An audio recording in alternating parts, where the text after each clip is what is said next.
জুলাই গণ অভ্যুত্থানে বাংলাদেশে সংঘটিত মানবাধিকার লঙ্ঘনের তদন্ত প্রতিবেদন প্রকাশ করেছে জাতিসংঘ। ক্ষমতা আঁকড়ে রাখতে আওয়ামী লীগ সরকার জুলাই গণ অভ্যুত্থানের নৃশংসতা চালিয়েছিল বলে মন্তব্য করেছেন জাতিসংঘের মানবাধিকার বিষয়ক হাই কমিশনার ভলকার তুর্ক।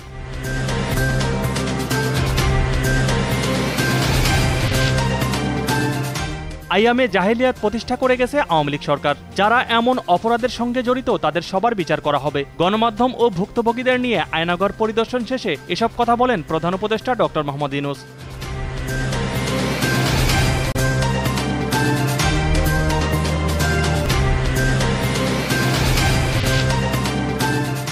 ছাত্র জনতার অভ্যুত্থানে আওয়ামী লীগ সরকারের পতনের পর ডক্টর ইউনূসের নেতৃত্বাধীন অন্তর্বর্তী সরকার আইনি দলিল দিয়ে সমর্থিত ও বাংলাদেশের জনগণের ইচ্ছার দ্বারা গঠিত বলে পর্যবেক্ষণ দিয়েছেন হাইকোর্ট।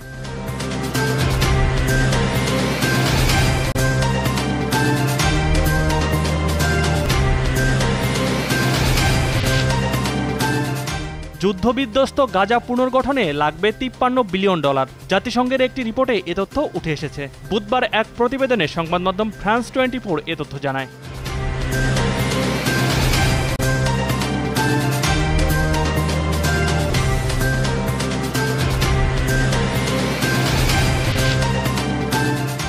নকআউট পর্বের প্লে অফের প্রথম লেগে ম্যানচেস্টার সিটির বিপক্ষে জয় পেয়েছে রিয়াল মাদ্রিদ। পিছিয়ে পড়েও শেষ মুহূর্তের গোলে সিটিকে 3-2 গোলে হারিয়েছে চ্যাম্পিয়নরা।